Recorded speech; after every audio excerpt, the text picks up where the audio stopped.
Muy buenas tardes, apreciados suscriptores, apreciados amigos, apreciados colegas, apreciados empresarios y apasionados por la prueba.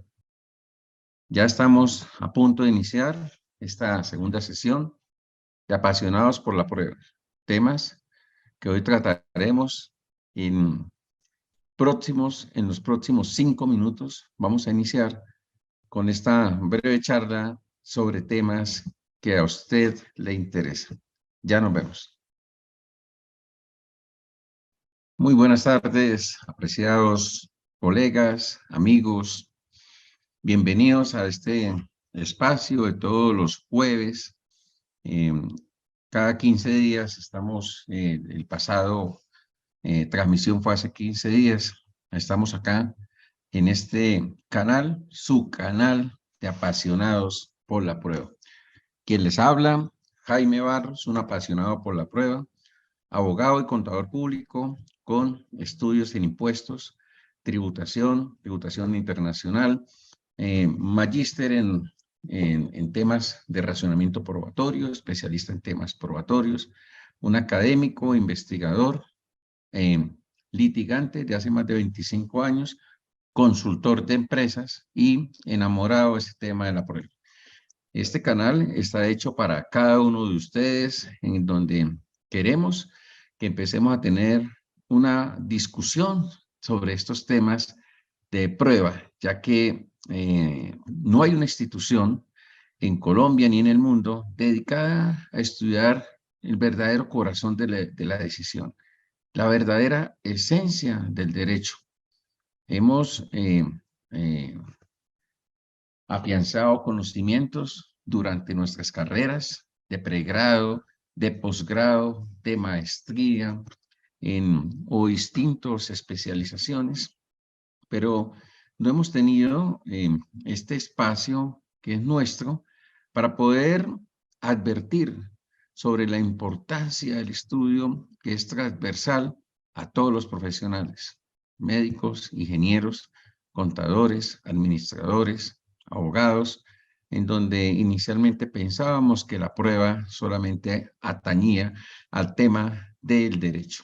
Este espacio está hecho para cada uno de ustedes, para que día a día, en la medida en que vayamos teniendo conocimientos respecto a los temas de hechos y pruebas, ustedes puedan adiestrar su mente y puedan empezar a tener espacios de conocimiento útiles para su vida, útiles para sus profesiones y útiles sobre todo para algo muy importante, el racionamiento y la lectura que implica el tema probático. Hoy, bienvenidos a este espacio Apasionados por la Prueba, en donde nos vamos a dedicar a tocar hoy dos puntos o dos temas que ya están, ya próximamente van a empezar a distribuirse. Tenemos dos pensamientos probatorios. Pensamiento probatorio número 1, un ensayo que consta de 12 páginas, en donde pasamos a definir una aproximación de lo que es el concepto de prueba. Una definición en donde está debidamente soportada, y vamos también a tener tenemos el primer pensamiento probatorio que sale con el número 002, que se llama de los hechos y la contabilidad. Es decir, vamos a ir tocando temas que van tocando distintas profesiones para ir apasionándonos y acoplando este conocimiento respecto a este tema que nos compete respecto a los hechos y también hacia la contabilidad. Bien, la agenda que nos proponemos, empecemos con ella. Ahí vamos. Primero, ¿por qué es importante tocar la diferencia entre debido proceso y el derecho a probar? En primer lugar, porque todos conocemos que hemos escuchado alguna vez la famosa o el famoso derecho fundamental del debido proceso. Y con un hilo conductor, de acuerdo a la última actuación que tuvimos nosotros hace 15 días, ya tenemos conocimiento de lo que significa y el poder del derecho a probar. Hablábamos hace 15 días que el derecho a probar significaba un derecho fundamental y que iba más allá del debido proceso, que iba no solamente del derecho a la defensa, sino a la controversia, sino acordémonos, mis queridos, que el derecho a probar va desde la investigación y también no solamente desde el punto de vista procesal, sino de la controversia efectiva que tiene derecho todo ciudadano en Colombia respecto a los mecanismos de defensa que establece en un proceso. Veíamos distintas actuaciones ya y pronunciamientos de la Corte Constitucional donde habían nulitado procesos, en donde algunos abogados no habían ejercido el derecho a la defensa y la contradicción y por tanto habían nulitado todo el proceso. Yo me pregunto, mis queridos colegas, un saludo muy cordial a los que están conectados en la ciudad de Cali, me llegan saludos de la ciudad de Ibagué, Bogotá, de la ciudad de Cúcuta, de Arauca. Saludos cordiales a todos, queridos amigos. Hablábamos en este momento de cuántas personas están en este momento condenadas o a punto de ser condenadas o a punto con procesos en contra porque sus defensores no hicieron y ejercieron ese derecho a controvertir.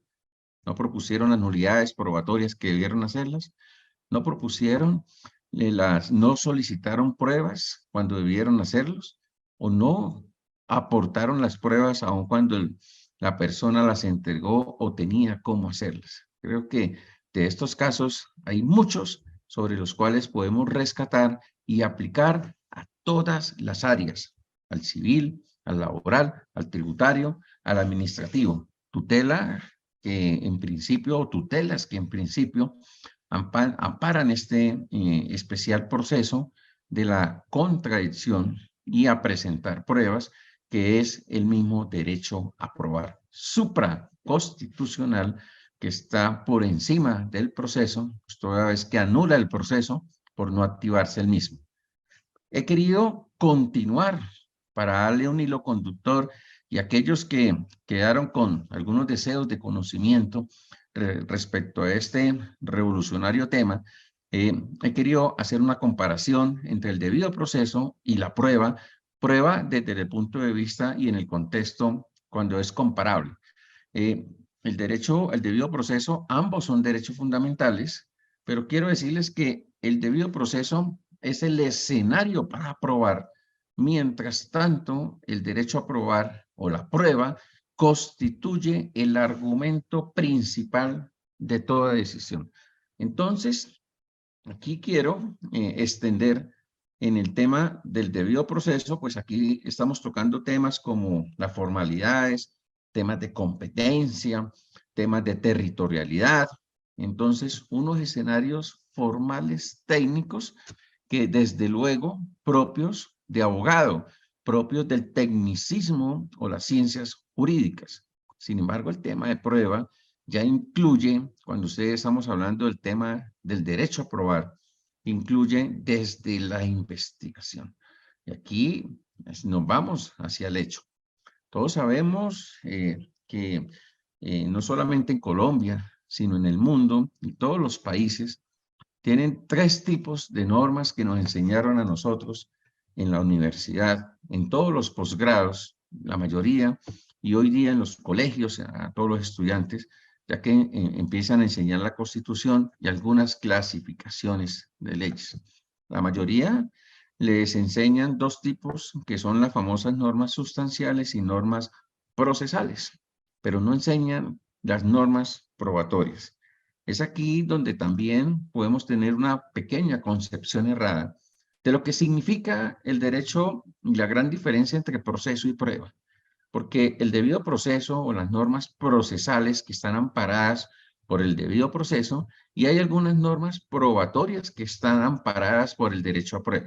Entonces, lo que quiero señalar es que definitivamente el debido proceso pues ampara las normas procesales como lo es algunos tiempos para poder contestar, responder, y de ahí nacen principios universales como el principio de publicidad, la notificación de que la ley se esmera porque cualquier persona tenga que estar enterada de cualquier situación o hecho sobre los cuales está investigada o está demandada.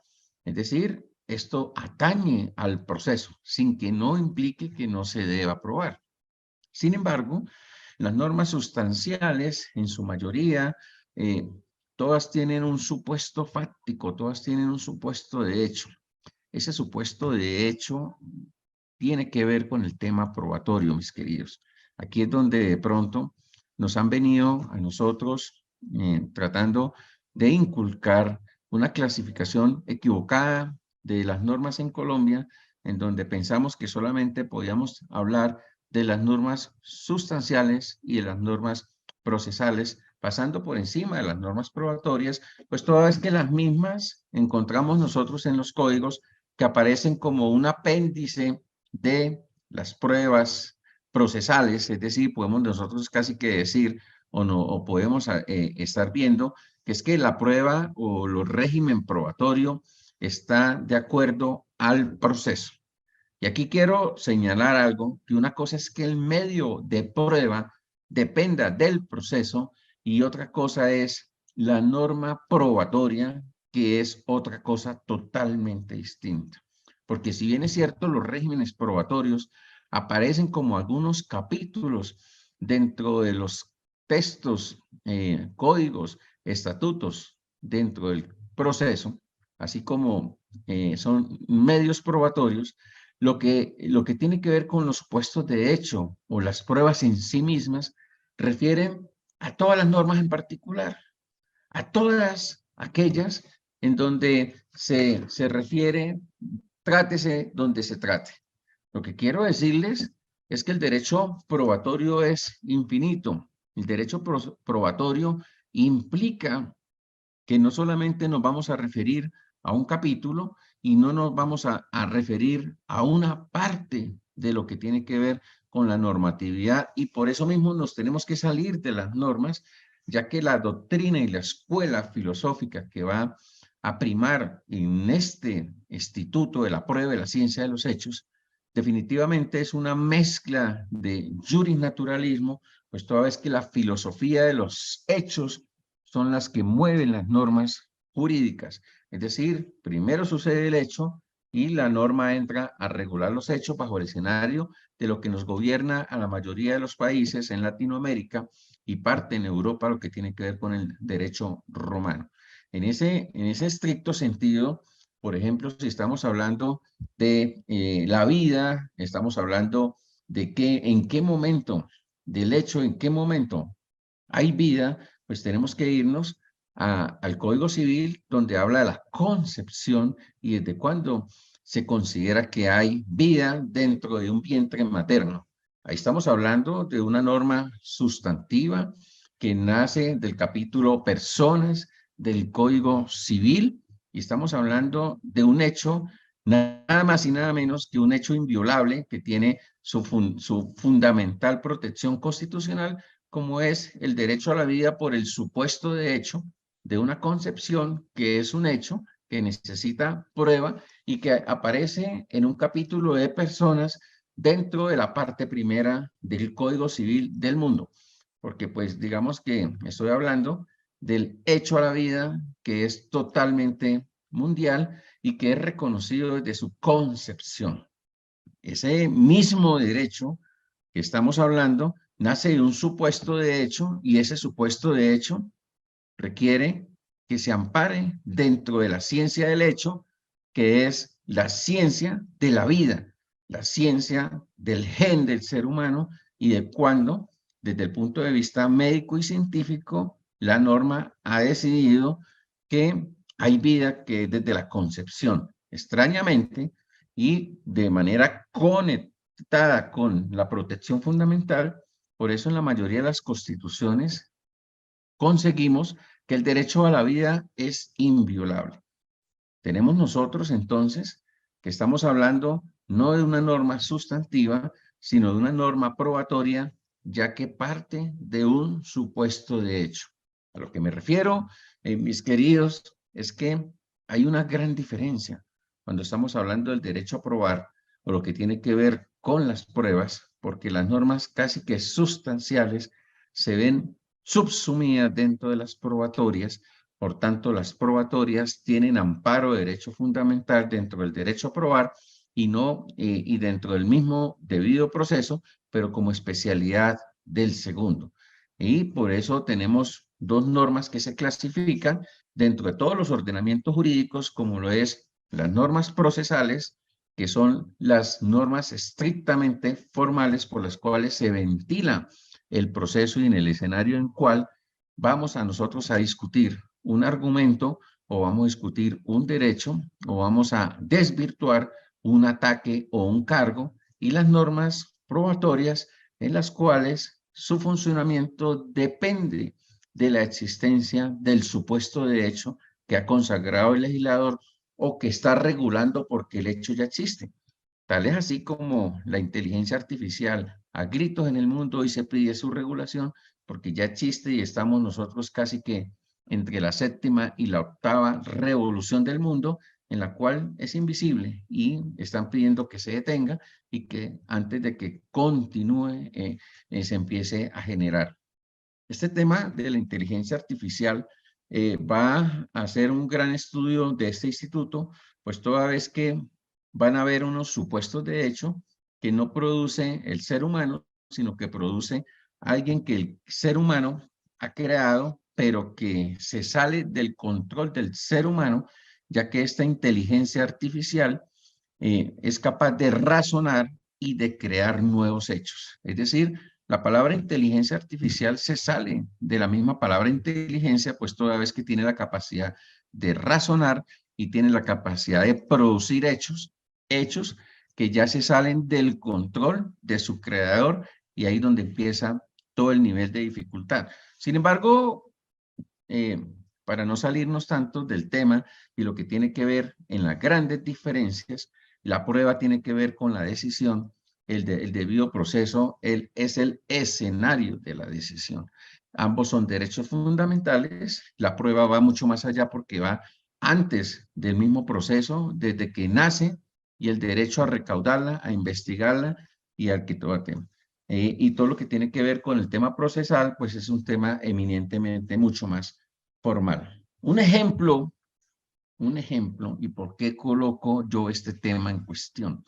Un ejemplo en que la mayoría del sistema jurídico empieza a flaquear es porque protegen a simple vista únicamente las normas que están originadas en el debido proceso, pensando en el proceso y no en la prueba. Voy a colocar el artículo 730 del Estatuto Tributario como causales de nulidad. Y vemos nosotros que tenemos 5 o 6 causales de nulidad. Y todas, mis queridos, la nulidad ataca el proceso, no ataca el derecho a prueba.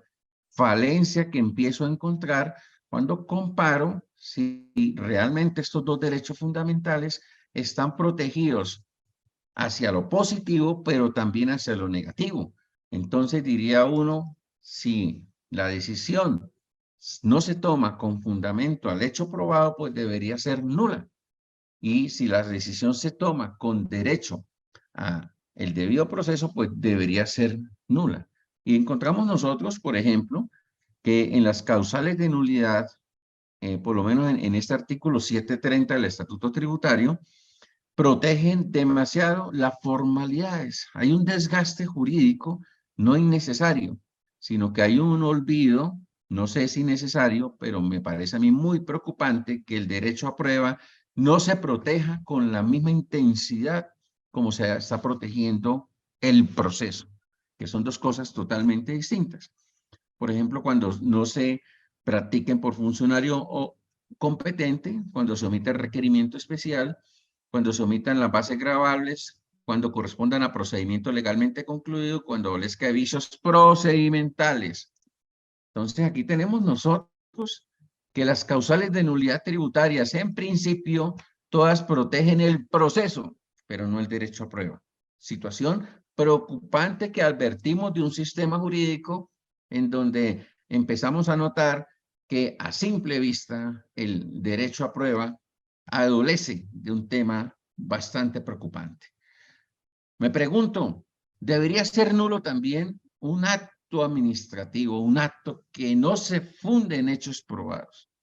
Ojo con lo que voy a decir, porque ya voy a abordar el principio universal de la necesidad de prueba. Principio universal en la cual tenemos nosotros un fundamento de especial protección para los ciudadanos y también para que los jueces, funcionarios públicos, no actúen de manera arbitraria.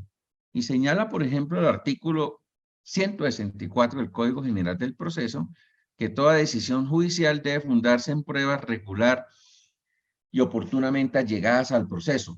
Pruebas obtenidas con violación al debido proceso son nulas de derecho. Aquí quiero manifestar que una cosa es tomar decisiones con pruebas y otra cosa es que la decisión esté fundamentada en hechos probados. Son dos cosas distintas.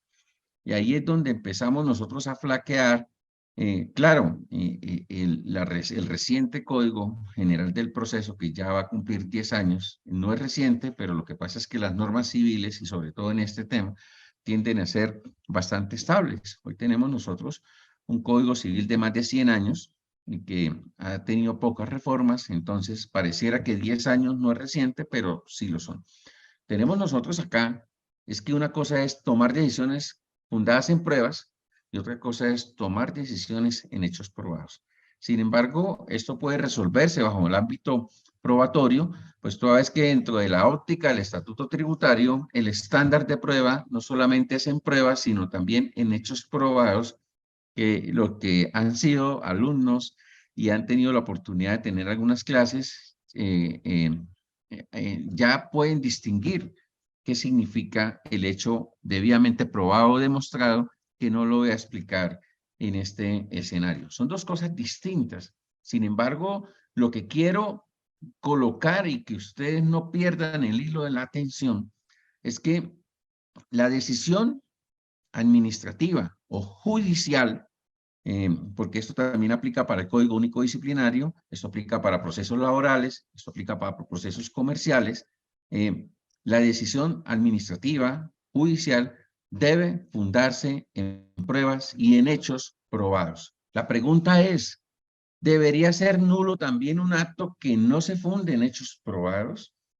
Aquí es donde viene el tema, porque empezamos a no encontrar normas directas que protejan la violación a ese artículo con consecuencias explícitas. Es decir, encontramos nosotros, por ejemplo, en el artículo 137 del Código Contencioso Administrativo, una causal de nulidad que es la única que protegería la argumentación o la fundamentación del acto administrativo en hechos probados, que es la famosa falsa motivación, que es que un acto es nulo, si toda persona puede solicitar un acto nulo, si se expide mediante falsa motivación.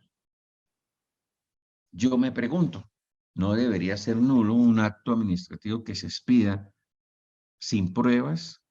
¿No debería ser un acto administrativo nulo cuando no se fundamente en hechos debidamente demostrados o probados? ¿Qué entendemos nosotros por falsa motivación? Dice que eso, el vicio de falsa motivación, según el Consejo de Estado, se configura cuando las razones invocadas en la fundamentación de un acto administrativo son contrarias a la realidad. El hecho probado y lo que resultare contrario a la realidad. Aquí tenemos un escenario filosófico entre realidad y verdad, y tendríamos que aplicar una interpretación de asimilación, semejanza, en donde cuando el legislador o la interpretación jurídica está hablando de que un acto administrativo es contrario a la realidad, es porque esos hechos que prueban la realidad no son ciertos, y por tanto hay un problema probático en la cual el acto administrativo no se fundó en los mismos. Pero fíjense lo que quiero evidenciar acá, que la protección también del derecho a probar o la protección del principio de necesidad de prueba es invisible al derecho fundamental a prueba. Es un tema bastante preocupante, por eso en la sesión anterior lo colocaba yo en donde al parecer podemos confundir lo que es el debido proceso y el derecho a probar.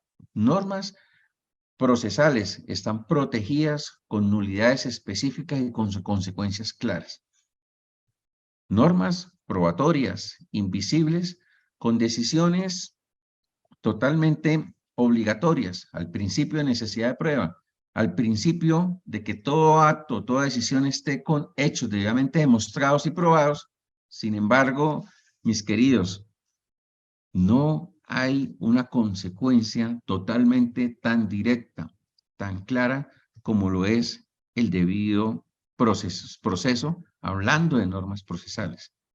Aquí es donde todos conocemos, los que hemos estudiado la historia de este último Código General del Proceso, en donde el Instituto de Derecho Procesal aportó gran parte de lo que hoy tenemos nosotros en aplicación al Código. Esto refleja gran parte de los esfuerzos que se han hecho en estudiar el proceso para que se garanticen los derechos de los ciudadanos.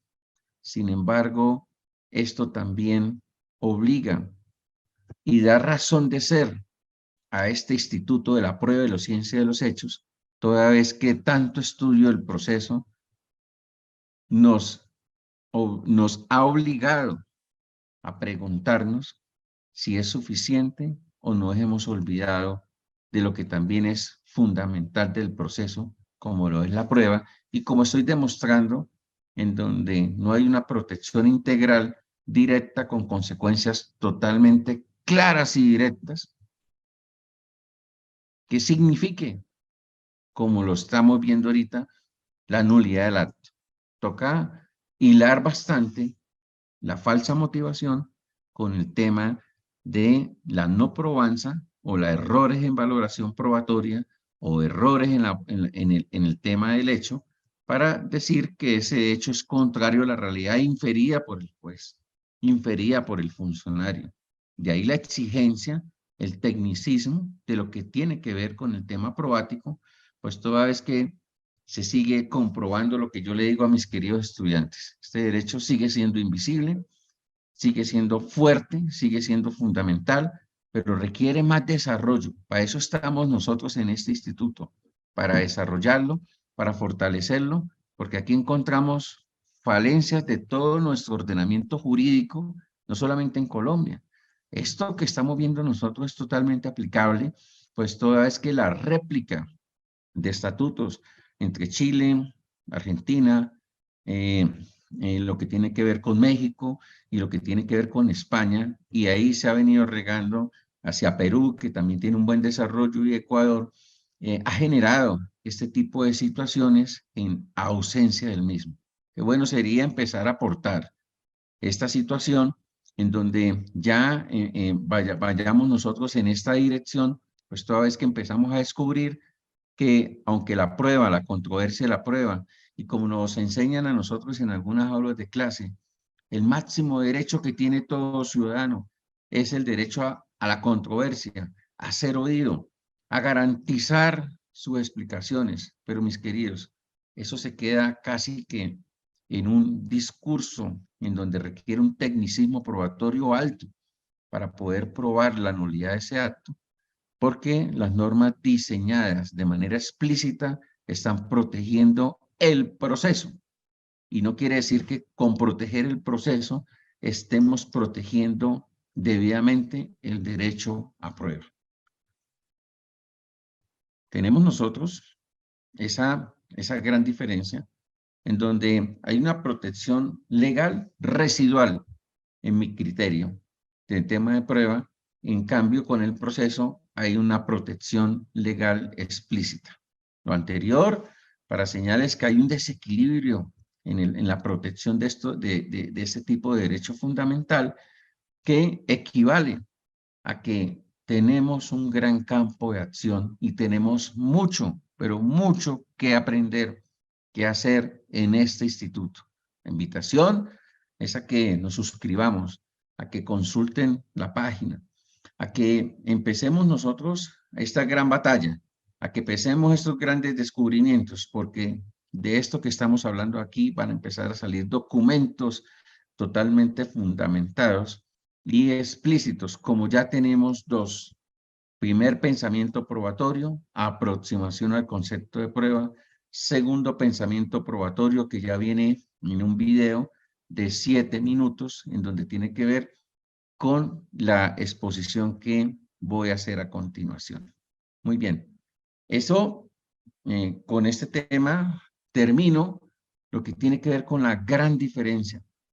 A veces pensamos que la prueba, que el derecho a la controversia y a presentar pruebas están dentro del mismo proceso, pero cuando hilamos y empezamos a establecer el verdadera protección frente a la nulidad del acto, encontramos nosotros estas falencias que nos obligan a nosotros a investigar, a preguntarnos, a cuestionar y a empezar a generar este llamado de atención, pues toda vez que la prueba y los hechos desarrollan el derecho y el proceso tiene que estar servido para que la prueba camine por ahí y pueda desarrollar y ser vista por los actores para que tomen la mejor decisión, basada en el espejo de la verdad, basada en el espejo de los hechos y que no lesione a ninguno de sus interesados, no lesione al Estado, no lesione al tercero que está vulnerado, ni tampoco lesione a la presunta víctima.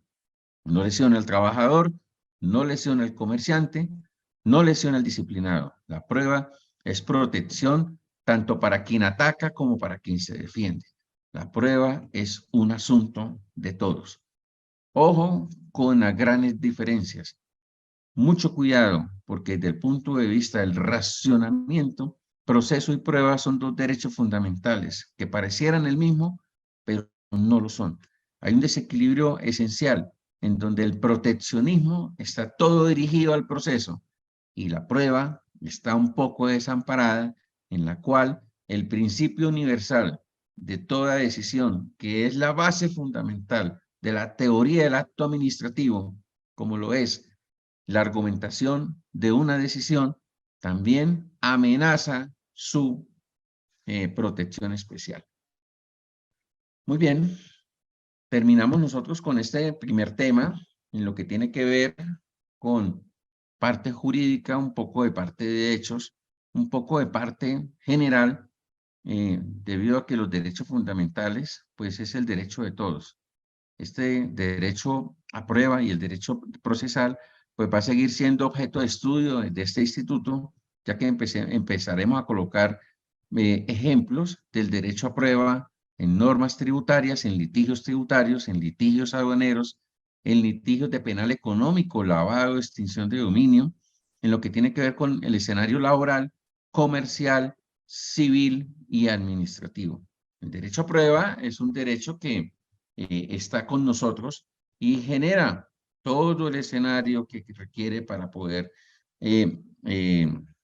establecer los verdaderos intereses de quienes lo concluyen y los interesan. Yo no creo que haya alguien menos interesado que un juez o un magistrado que le interesa conocer y decidir basado en este tipo de derechos. Muy bien. Pasamos la página y nos vamos para otro tipo de concepto y de situación que nos agrava bastante. Y esta es una de las máximas preguntas que nos hemos hecho respecto al tema contable. Esto aparece ya, mis queridos, ya está a punto de configurarse lo que tiene que ver con pensamiento probatorio. Número 2, en donde vamos a tratar de sacar unas conclusiones, pero es un video de 7.12 minutos que va a empezar a rodar sobre este tema en específico. ¿Qué debemos registrar en la contabilidad?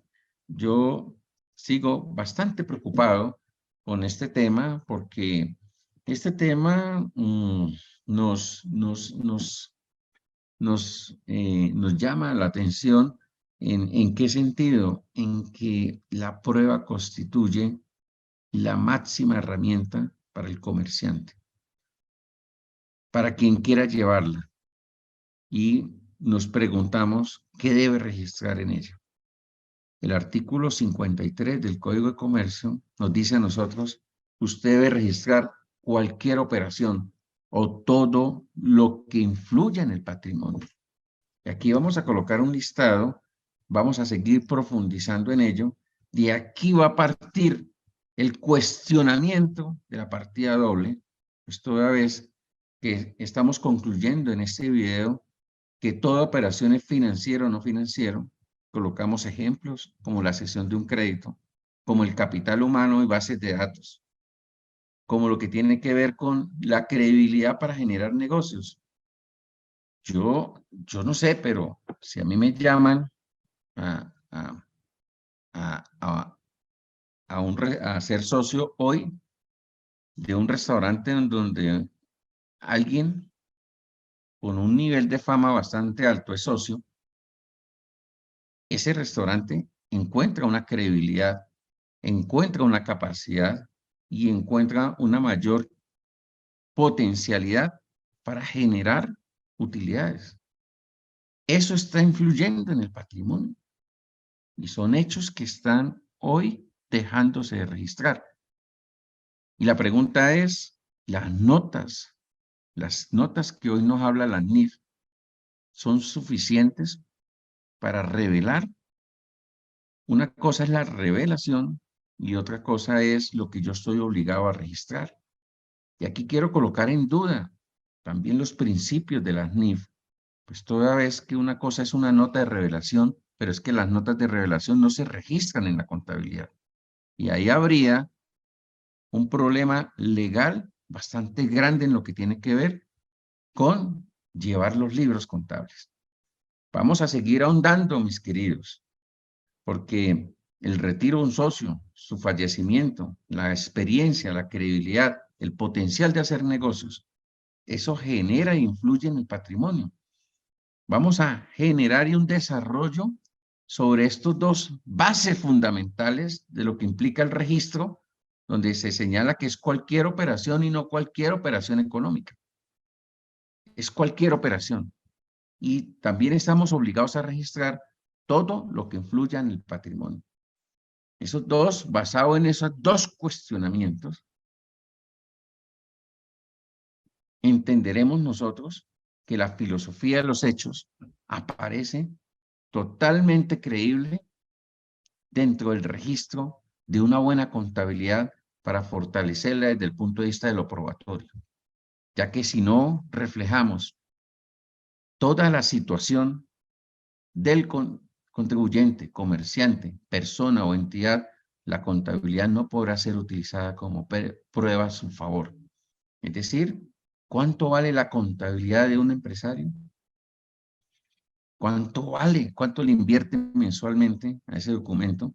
Pero tenemos, en mi criterio, problemas de base respecto a estos temas, toda vez que desde el principio o desde las mismas normas nos están obligando a contradecir el principio general de prueba. Con esto, mis queridos, quiero decirles que me agradó poder compartir este jueves 1 de junio con ustedes. Saludarlos, invitarlos a que nos visiten en nuestro sitio web www.ipch.com, a suscribirse al canal de YouTube Apasionados por la Prueba, a suscribirse y hacerte miembro de esta comunidad, de este instituto, y a que propongan ideas de investigación y participen en los foros de investigación. Estamos haciendo ya los últimos ajustes para que se puedan hacer miembro. Y estamos haciendo los últimos ajustes para que empezamos a promover. Este instituto tiene recursos privados, es una fundación sin ánimo de lucro, donde estamos haciendo esfuerzos para poder sacar este proyecto adelante, este bonito proyecto adelante. Yo les agradezco su tiempo. Espero que estos dos temas hayan sido de total utilidad y que podamos seguir compartiendo en este canal. Les estaremos enviando la invitación y estén atentos a sus correos electrónicos, estén atentos a nuestros estados, estén atentos a nuestro Facebook. Busquen en el Facebook IPCH, busquen en nuestro Instagram, suscríbanse al canal. No deje de conectarse con nosotros, que cada día le tendremos muchos más temas de su gran interés para su crecimiento profesional. Dios me los bendiga. Me agradó hoy poder compartir con ustedes y que tengan una bonita tarde. Hasta luego.